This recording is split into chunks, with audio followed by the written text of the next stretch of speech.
Magandang oras po sa lahat ng ating mga kababayan. Meron po tayong latest weather update sa magiging lagay ng ating panahon ngayong araw ng Wednesday, June 25, 2025. Ano nga ba ang inaasahan natin magiging panahon ngayong araw mga kababayan?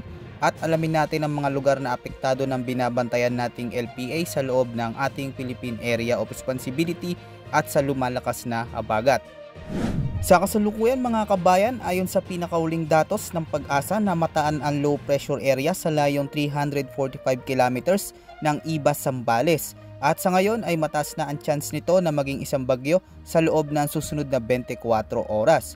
Samantala, patuloy naman nakakaapekto ngayon ang tumitinding habagat o southwest monsoon dito mga kabayan sa malaking bahagi ng Southern Luzon, Visayas, Mindanao at sa nalalabing bahagi ng Central Luzon. Now, alamin naman natin mga kabayan yung mga pinakaapektadong lugar na makakaranas ng mga pag-ulan ngayong araw. Sa Metro Manila, Bicol Region, Calabarzon, Western Visayas, Zamboanga Peninsula, Mimaropa at dito rin sa natitirang bahagi ng Central Luzon. Asahan po natin na makakaranas ang mga lugar na ito ng maulap hanggang sa madilim na kalangitan na may mga katamtaman hanggang sa malalakas na mga pag-ulan, pagkulog at pagkidlat dulot ng LPA. Pinag-iingat natin ang mga lugar na ito dahil posible ang pagkakaroon ng mga banta ng biglaang pagbaha at pagguho ng lupa.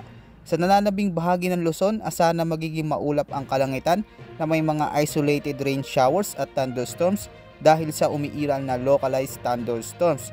Posible din ang pagbaha at pagguho ng lupa lalo na kung may mga malalakas hanggang sa matitinding mga pag-ulan.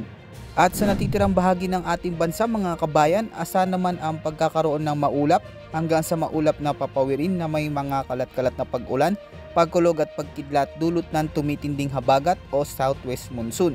Ngayon, alamin naman natin ang mga naging pagbabago sa lakas ng binabantayan nating LPA. Ayon sa Japan Meteorological Agency ay ganap ng lumakas ang LPA at ngayon ay isa na itong tropical depression o bagyo.